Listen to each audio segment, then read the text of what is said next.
같이 묵상해 보시겠습니다.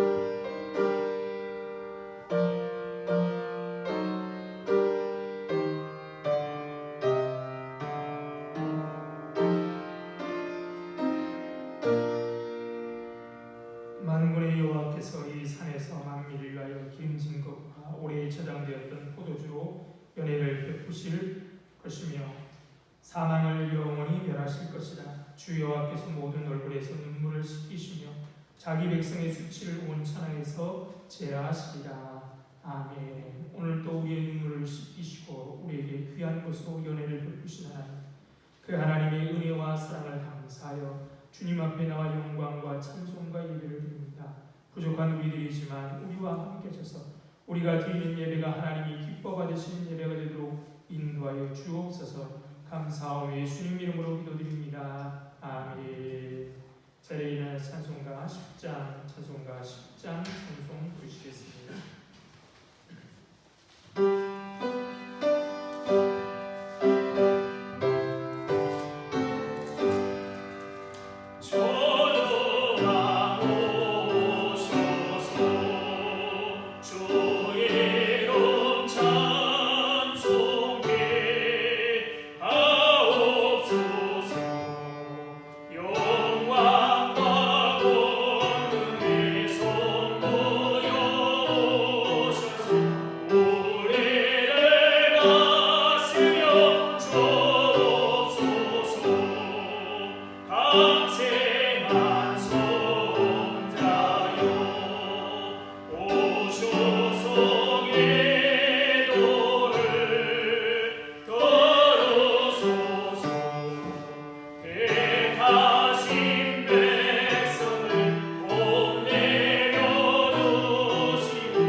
성시기도 가시겠습니다. 교동문 74번입니다.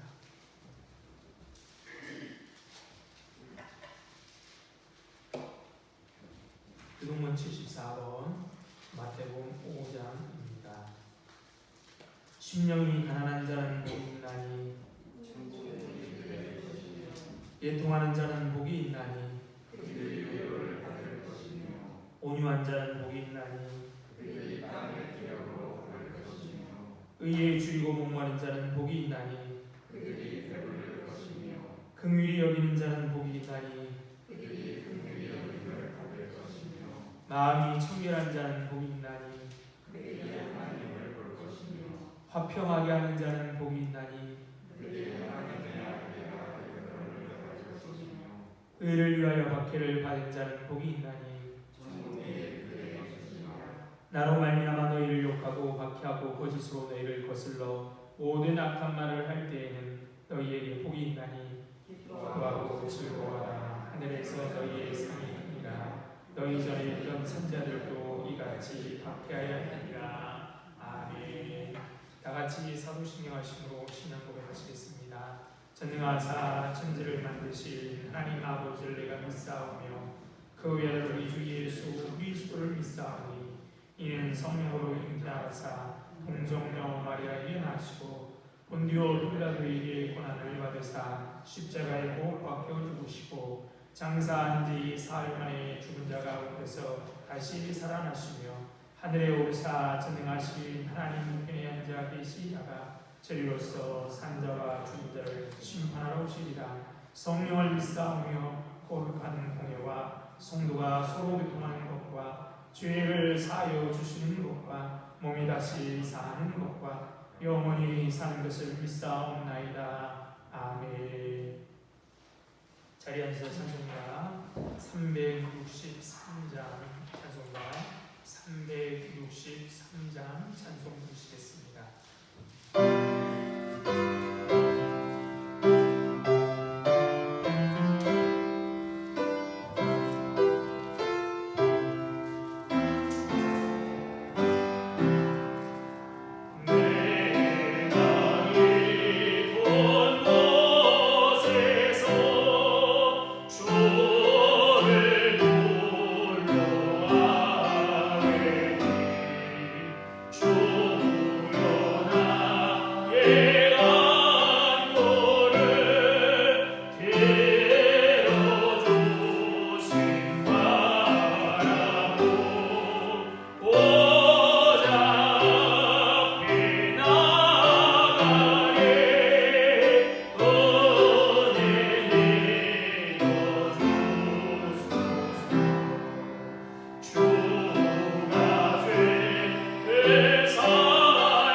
하나님 풍성하신 하나님, 오늘 이 하루 하나님께 예배하게 하시니 참 감사합니다.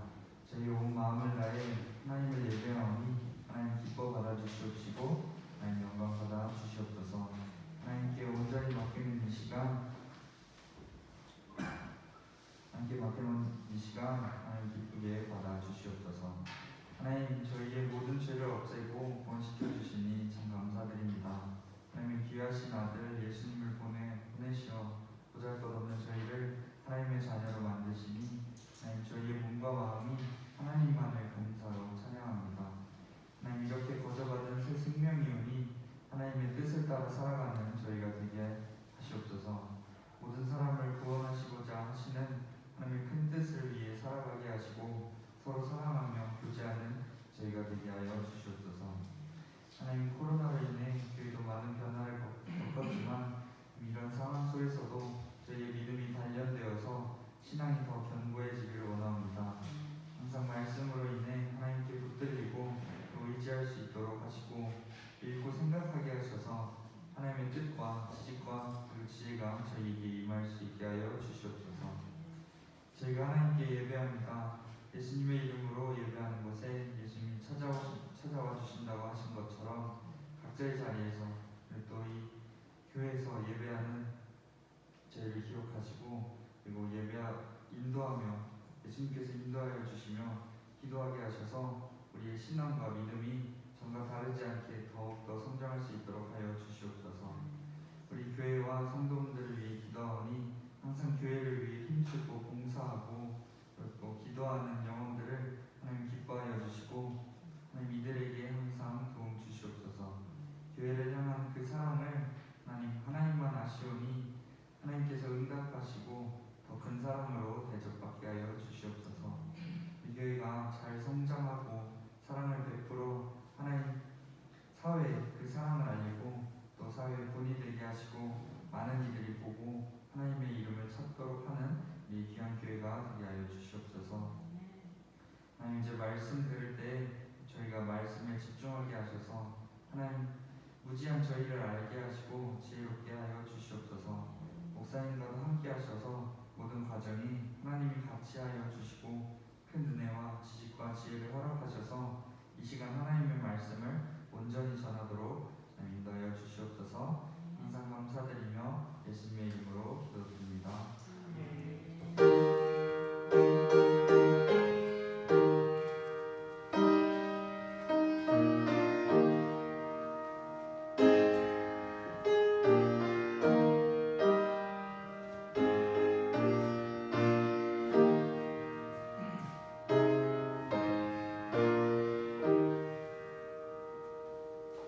하나님 말씀 보시겠습니다. 하나님 말씀은 마가복음 7장입니다. 마가복음 7장 24절로 30절에 있는 말씀입니다.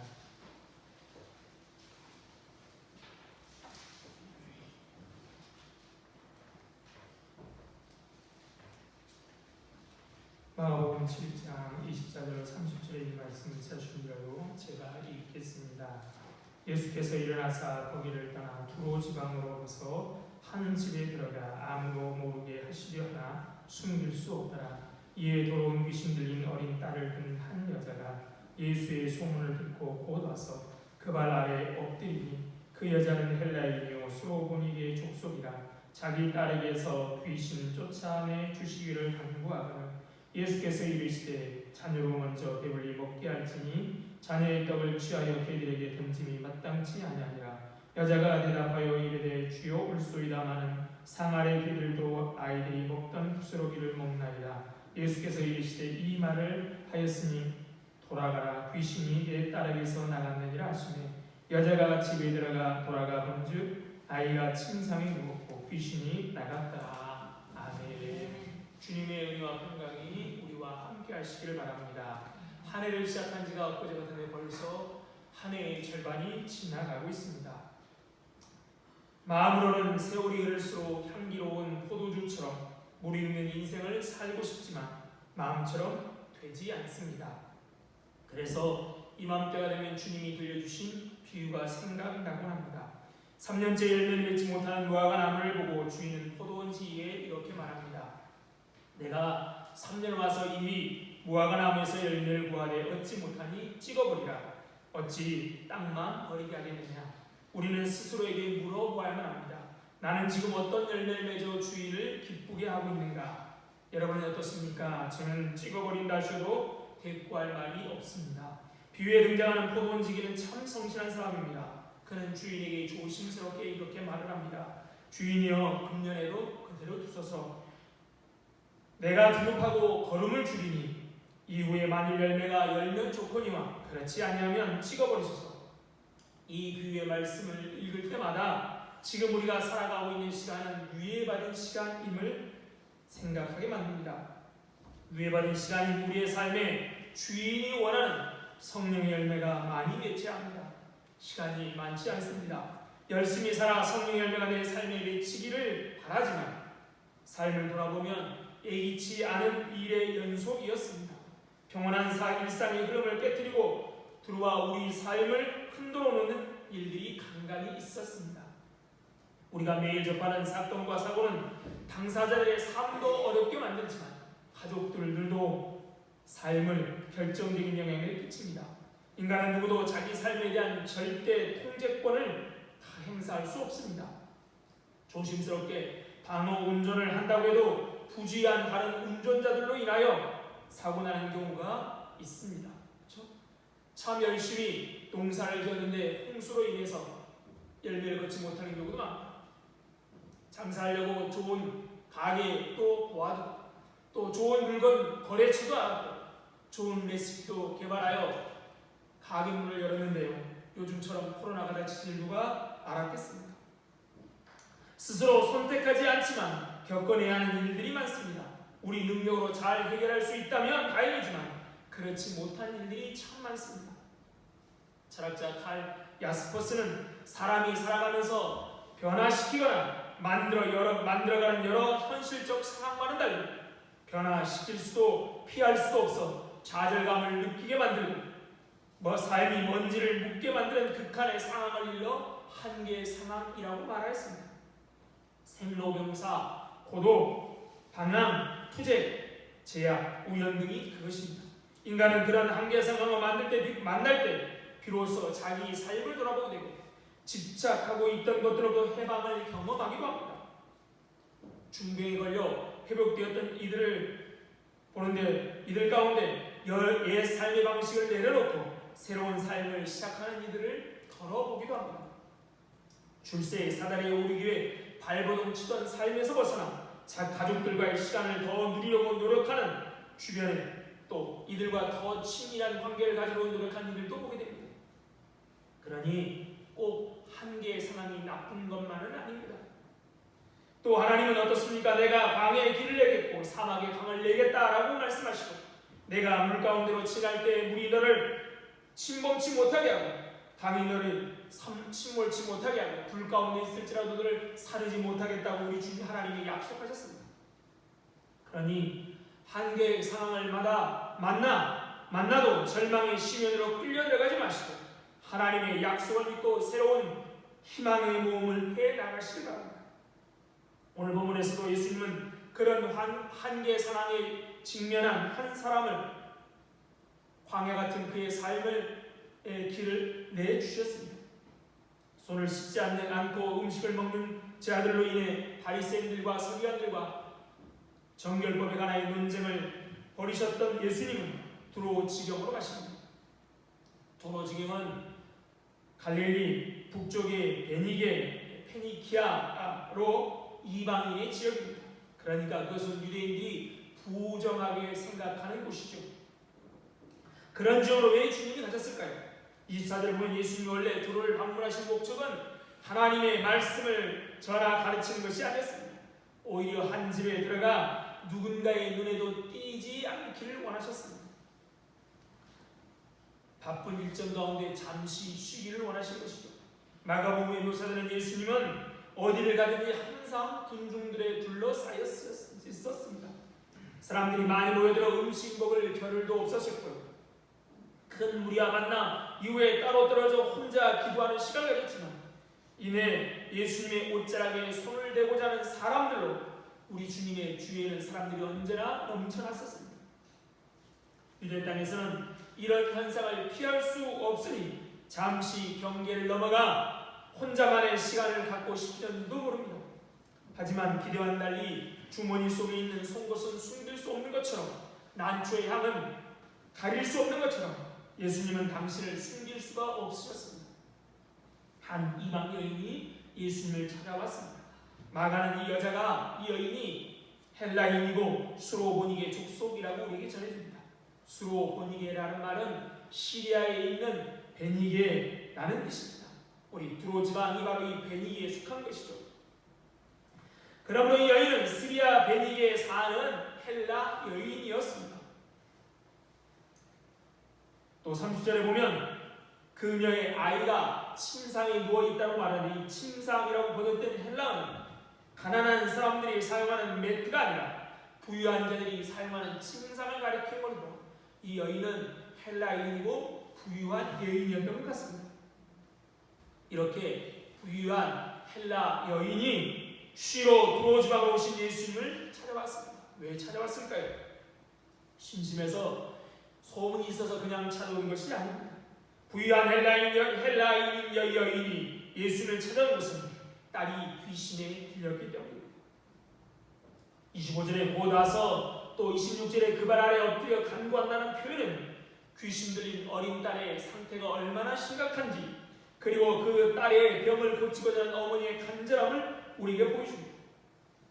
이 여인은 아마도 성경에 기록하지 않고 있지만 딸의 병을 고치기 위해서 많은 노력을 했을 것입니다. 아마 하지 않은 노력이 없었을 것입니다. 그러나 딸의 병은 고쳐지지 않았습니다.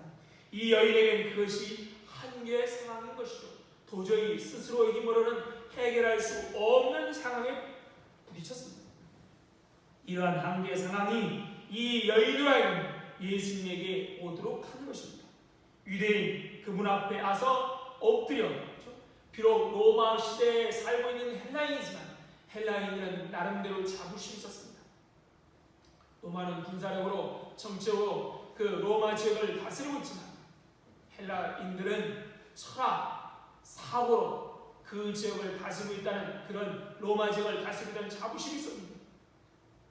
일개 유대인인 사람 앞에 간절히 엎드려 간구하게 만든 것이죠. 그녀의 한계 상황이 만듭니다. 더러운 귀신 들린 자신의 어린 딸의 고침을 위해 그녀의 행동은 필사적이고 겸손한 행동이었습니다. 가버나움 해당장으로 존경받는 사람이었던 야이로는 자신의 딸이 병들어 죽게 되기 때문에 체면을 무릅쓰고 예수님 앞에 나왔습니다. 이 여인도 자기의 딸의 문제 때문에 예수님 앞에 나왔습니다. 그리고 여인은 자기 딸에게서 귀신을 쫓아내어달라고 예수님께 간청합니다. 한계 상황이 닥쳤을 때 우리가 보이는 반응은 어떻습니까? 이 여인처럼 겸손하게 주님께 와서 발 아래에 엎드려 간절히 기도합니까? 아니면 계속 버티면서 스스로 무거운 짐을 혼자 지려고 하십니까? 수고하고 무거운 짐진 자들아 다 내게로 오라 라고 하시는 우리 주님께 가야만 하는 것이죠. 예수님께서는 이 여인의 간구에 대해 어떻게 대하십니까? 한계 상황이라 도저히 혼자 짊어질 수 없게 주님 앞에 무거운 짐을 내려놓고 자신을 구해주기 원하는 여인에게 주님은 어떻게 하십니까?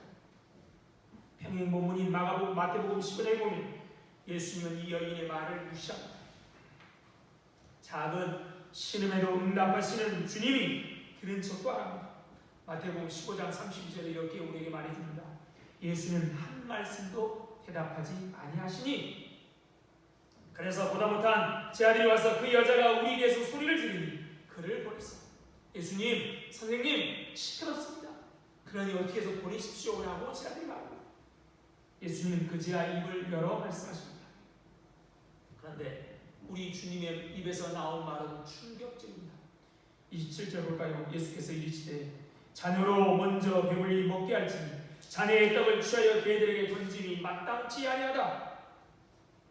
예수님께서는 어느 누구의 요청도 싫다고 거절한 적이 없으셨습니다. 언제나 사랑으로 사람을 고치시고 피로를 채워주셨습니다. 광야에서 배고픈 사람들 그들에게 먹을 것을 제공하지 않아도 됩니다.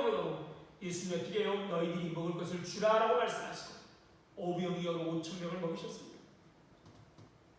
귀신도 쫓아내시고 병자도 고칠 수 있는 예수님이십니다. 그런데 거절합니다. 그것도 그냥 거절이 아닙니다. 예수님은 더러운 귀신 들린 딸을 고쳐달라고 간구하며 하나님의 자비를 구하는 수로보니게 여인을 가리켜 개라고 부르며 망신을 주면서 거절하고 있습니다. 완전한 인간이며 완전한 하나님이신 예수님, 인류를 사랑하시되 자기 목숨까지 버리신 예수님인데 한 이방 여인이 자기 딸의 병을 고쳐달라고 간청하는 이 어미의 정을 무참하게 무시하면서 거절하고 있습니다. 뿐만 아니라 어떻게 해요? 이 이방 여인을 개취급하고 있습니다. 마치 무자비한 유대 민족주의자 남성과 다를 바가 하나도 없습니다. 사람들의 잘못을 꼬치꼬치 따지고 드는 바리새인과 서기관과 다를 바가 없습니다.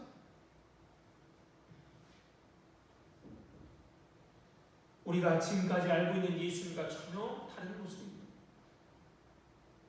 경계선을 넘나들며 사람들을 자비로 다스렸던 주님이 과연 이런 말씀을 하실 수 있을까? 우리는 의아해할 수 없습니다. 게다가 오늘 본문이 사건 있기 전에 바로 어떤 일이 벌어졌죠? 유대 종교 지도자들과 논쟁 가운데 뭐라고 말씀하십니까? 사람에게로 들어가는 음식이 사람을 결코 더럽게 할 수 없다. 그러니까 모든 인간이 하나님의 형상을 입은 존재이기에 외적인 것, 보이는 것, 형식적인 것에 근거해서 그의 가치를 판단하지 말라라고 분명히 말씀하셨습니다. 그렇죠? 그런데 수로보니게 여인, 이방인이고 여자이기에 우리 주님이 이렇게 말한다고 우리는 생각할 수 없는 것입니다. 지금까지 마가복음에 언급된 치유 기사를 보면 예수는 자기에게 겸손히 찾아와 은혜의 치유를 구하는 사람들을 한 번도 거절하지 않으셨습니다. 오히려 이러한 믿음의 행동을 귀하게 여기시며 칭찬했습니다. 경위 없게도 지붕을 뚫고 내려왔는데 어떻게 해요? 친구들의 믿음을 보시고 중풍병 걸린 사람을 고쳐주셨습니다. 부정한데도 불구하고 예수님의 뒤에 손을 만진 여인, 혈루증 앓은 여인도 하나님은 우리 주님은 고쳐주셨습니다. 그런데 왜 예수님이 이렇게 말씀하셨을까요? 행동하시는 것, 하시는 말씀과 전혀 다른 말씀을 하고 있습니다. 전혀 다른 말씀을 했다는 것을 보면 주님은 이렇게 말씀하신 것에 의도가 있음을 알아야 하는 것이죠.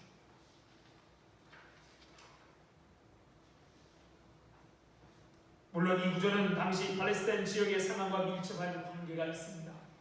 지금의 레바논의 해변 지역인 두로라는 도시는 해상 무역으로 매우 부유한 도시였다고 합니다. 그들은 갈릴리 북쪽 산지의 농부들로부터 농작물을 사다 먹었습니다. 농산물은 없어서 부유한 이 재화로 갈릴리 북쪽 지역 유대인들에게 농산물을 사다 먹었습니다. 그런데 농작물이 귀한 겨울이 되면 상대적으로 가난한 갈릴리의 농부들은 먹을 것이 없는 겁니다. 왜요? 두로 사람들이 비싼 돈으로 사가니까 어떻게 다 팔죠. 옛날 우리 농사짓는 농부들은 어떻게 합니까? 좋은 것 하나 못 먹는 거죠. 특별히 가난한 사람은 먹을 것이 없습니다. 그래서 사람들 사이에 자조적으로 떠돌아다니는 이야기는 바로 이것입니다. 자녀들로 먼저 배불리 먹게 할지니 자녀의 떡을 취하여 개들에게 던지니 마땅치 않아. 우리 예수님은 이방인들의 구원받을 수 없는 부정한 존재라서 너희는 개다라고 말씀하신 것이 아닙니다. 농작물이 귀한 시절에 유대 농부들이 불평하는 말로서 주님은 이 여인에게 말씀하시는데요. 이것은 너는 부정하다고 말하는 것이 아니라 그녀의 믿음, 이방 여인의 믿음을 시험하실 뿐만 아니라 자신의 사역의 의미를 보다 역설적으로 알려주고 있는 것입니다. 유대인에만 한정되지 않은 우리 주님의 사역을 말씀하는 것입니다.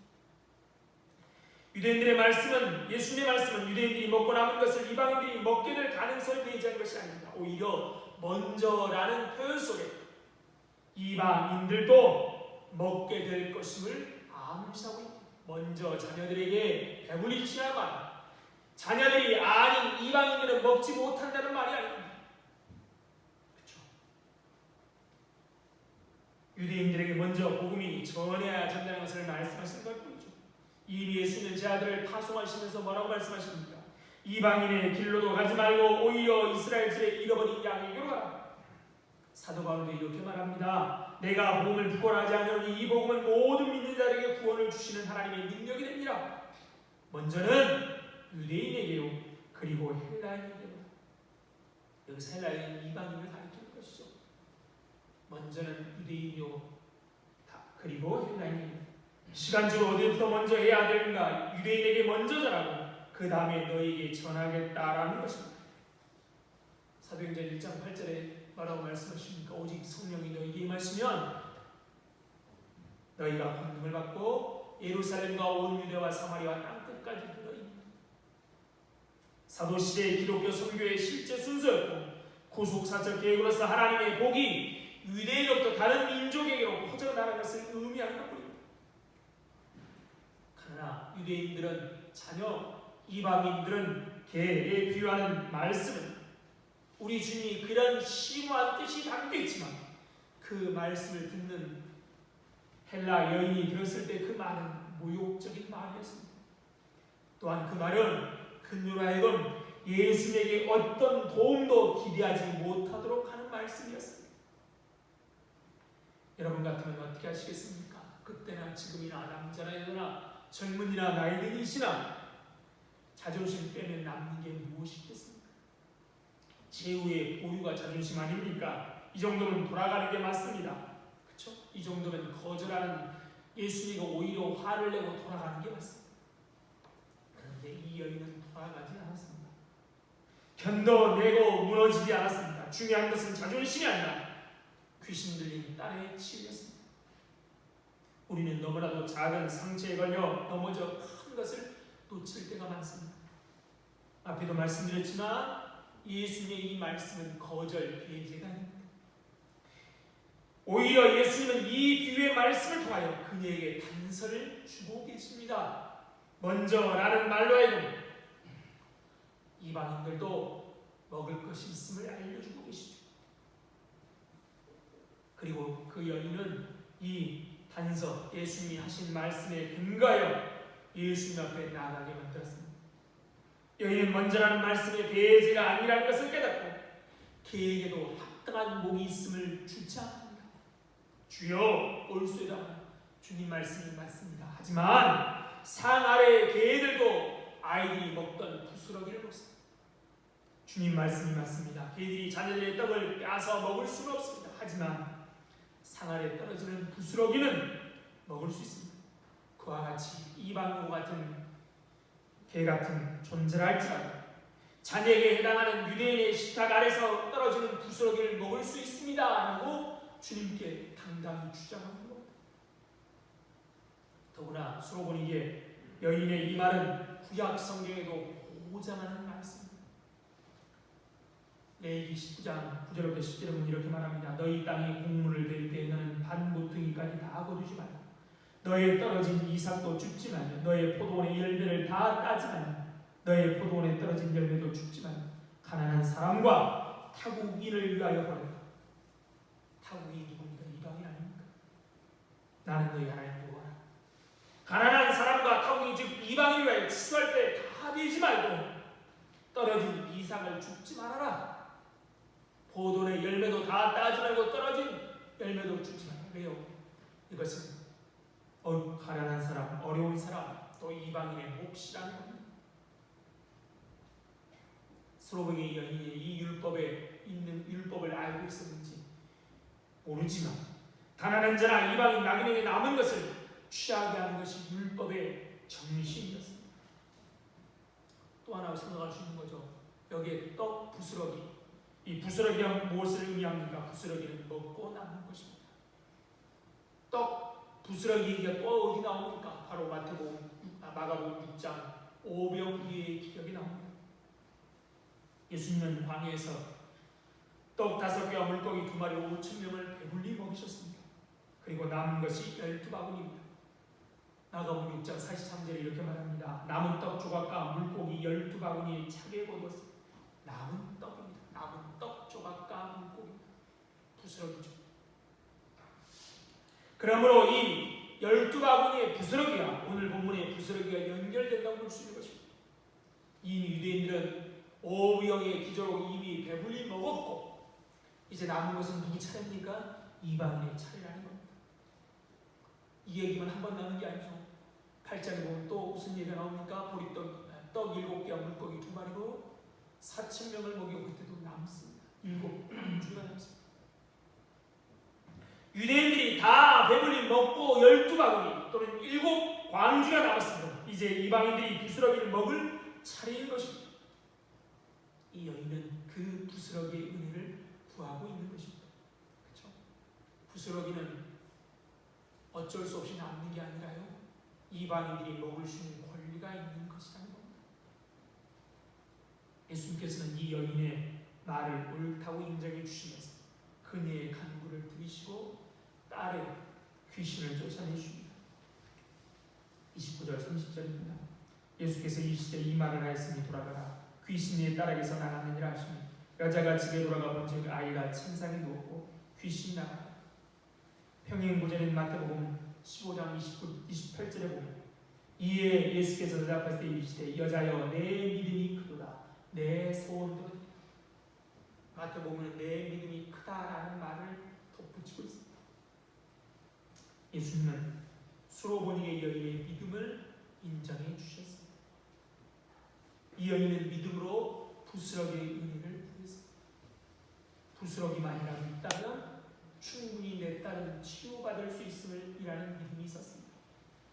또한 이 여인의 믿음은 어떻습니까? 귀신이 내 딸에게서 나갔느니라 하는 예수님의 말씀. 내 딸이 나았는지 어떻게 내가 알 수 있습니까? 주님 가보십시다 라고 말하지 않았다는 것입니다. 말로만 하지 않고 직접 저희 집에 가서 내 쫓아주십시오라고 하지 않았습니다. 예수님이 말씀하시니까 그녀는 주님의 말씀을 신뢰하고 자기 집으로 돌아갔습니다. 돌아가 보면 어때요? 진짜 예수님 말씀처럼 아이가 침상에 누워있고 귀신은 나갔습니다. 그녀의 믿음대로 딸이 고침을 받았습니다. 그런데 여기서 하나 더 살펴보고 있습니다. 예수님은 이 여인의 무엇을 보고 그 여인이 믿음이 있다라고 인정해 주십니다. 여인의 말과 태도를 보고 주님이 그녀에게 믿음이 있다라고 말씀하십니다. 29절 다시 볼까요? 예수께서 이르시되 이 말을 하였습니다. 이 믿음의 대답은 결국 예수님의 치유 선언을 가져왔습니다. 예수님 앞에 정결법 문제로 바리새인과 서기관과 논쟁하시면서 뭐라고 말씀하십니까? 밖에서 들어가는 것이 사람을 능히 더럽게 하지 못한다. 무엇이 사람을 더럽게 하고 깨끗하게 합니까? 사람 속에서 나오는 것이 사람을 더럽게 하고 깨끗하게 한다라고 말씀하셨습니다. 유대인들은 이 여인이 이방 여인이기 때문에 정결법에 의하면 부정한 손과 같고 부정한 것 그 자체로 부정한 것입니다. 여인 자체로 부정합니다.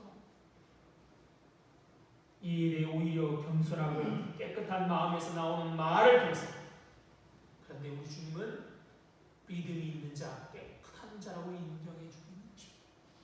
속에서 나오는 말을 가지고 주님은 깨끗하다, 믿음이 있다라고 인정해 주는 거예요. 출신, 학력, 지위가 아닙니다. 그렇죠? 얼마나 가졌느냐 가지지 못했느냐가 아닙니다. 남자냐 여자냐가 아닙니다. 마음의 정결과 부정, 깨끗함과 거룩이 담겨있는 거죠. 그렇죠? 우리 주님의 말씀이 맞는 거죠. 사람 속에서 나오는 것이, 사람에게 들어가는 것이 사람을 평가하지 못하는 겁니다.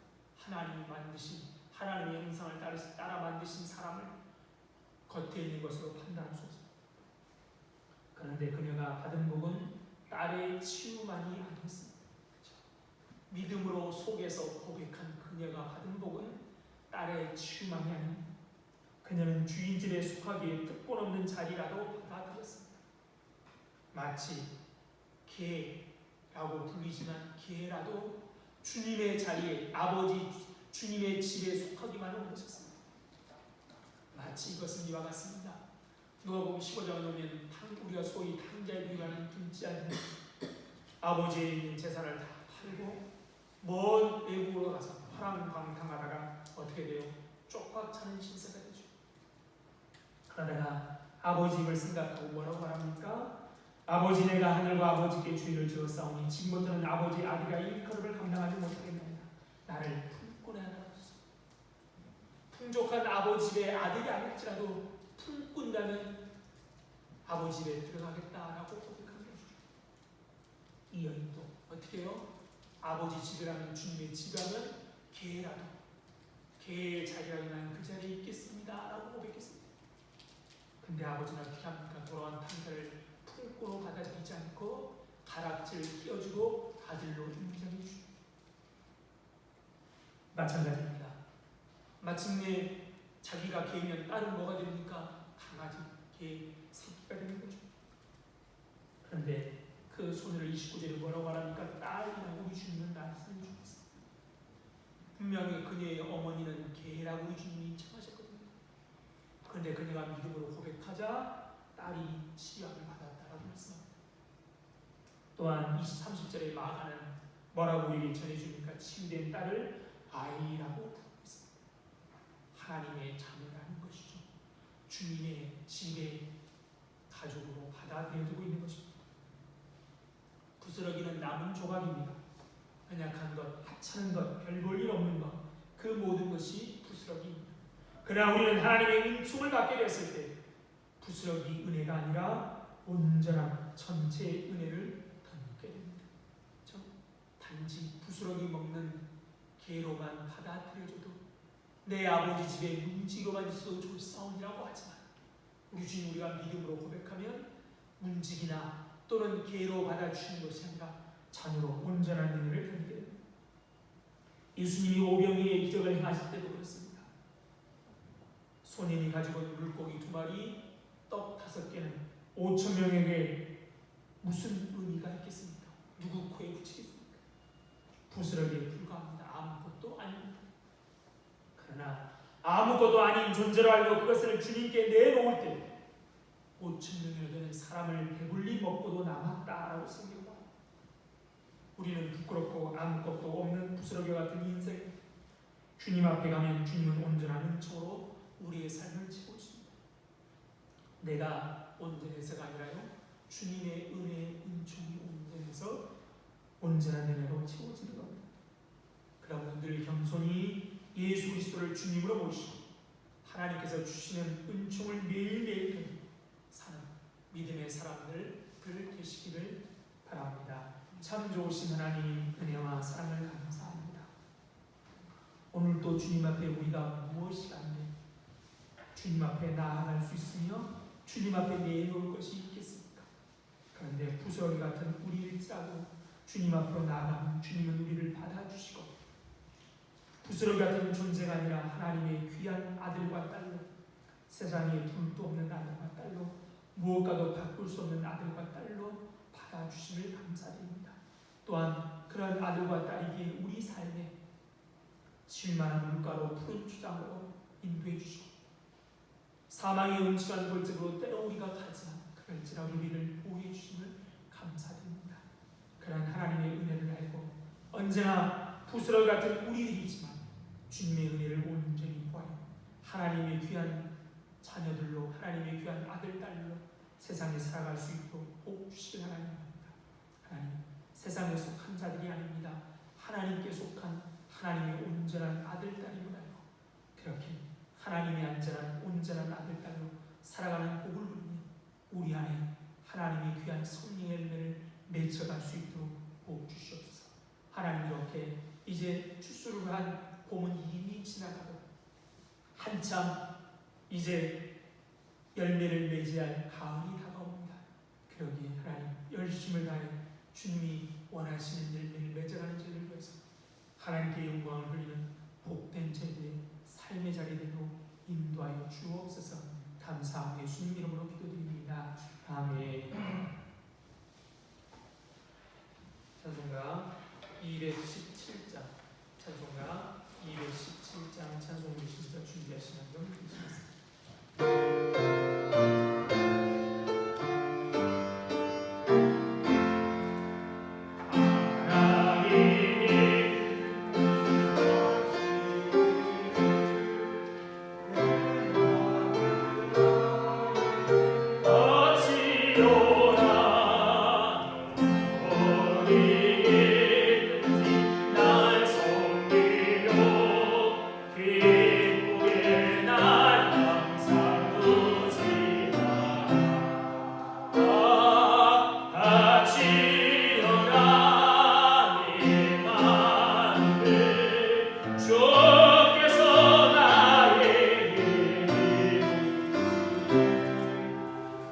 아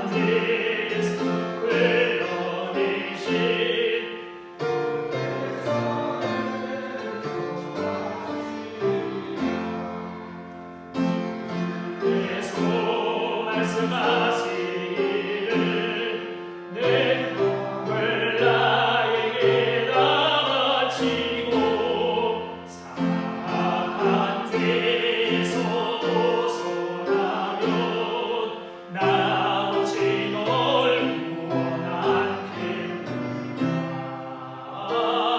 바치어라 내 마음을 주께서 나에게 이르시되 깜깜한 죄의 속을 너내신 주께서 너를 인도하시리라. 성령께서 말씀하시기를 가진 바 모든 것 다 맡기고 감독의 꿈에 바치어라. 풍성한 노래를 더하리라. 바치어라 내 마음을 주께서 나에게 이르시되 깜깜한 죄의 속을 너내신 주께서 너를 인도하시리라. 아멘. 참 좋으신 하나님 감사합니다. 오늘 또 부스러기 같은 우리들에게 온전한 은혜로 채우신 하나님의 감사요 주님 앞에 귀한 물질을 드립니다. 이 물질과 함께 우리들을 받아주셔서 하늘의 귀하고 아름다운 일에만 사용하셔서 물질이 없어서 건강 때문에 사람이 없어서 무엇보다도 믿음이 없어서 하나님의 영광을 가리지 않도록 미리미리 넉넉하게 채우셔서 하나님께 영광을 돌리며 살아가는 우리를 낼 수 있도록 은혜 베풀어 주소서. 한계의 상황에 도달할 때마다 하나님께 나아가라는 하나님의 의미인 줄 알고 주님 옆에 나아 엎드려 해도 엎드리지 못하는 사람들이 있습니다. 그들에게도 하나님의 은혜를 구할 수 있는 복을 허락하여 주옵소서. 감사하며 주님 이름으로 기도드립니다. 아멘.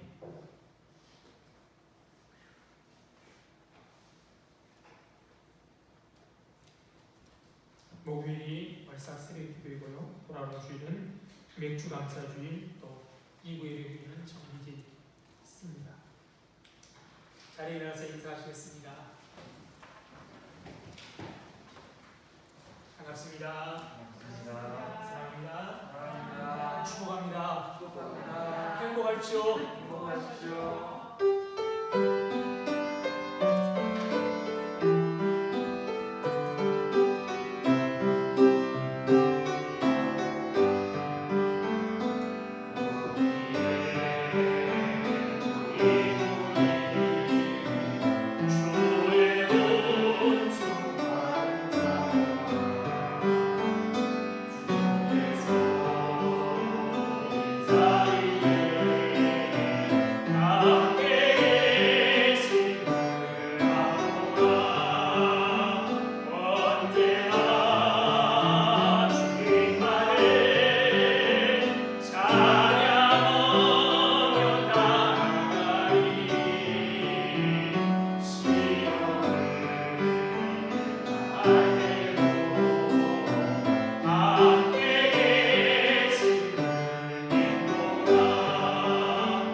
성령님의 교통하심을 오늘 또 부스러기 같은 은혜라도 주님 앞에 엎드려 구하는 우리들을 귀한 것으로 온전한 것으로 채우실 것을 믿고 그렇게 살기로 다짐한 이 자리에 모인 모든 성도들 위해와 그들의 가정과 건강과 하는 일 위해 우리 공동교회 위해 이제로부터 영원토록 함께 있을지어다. 아멘.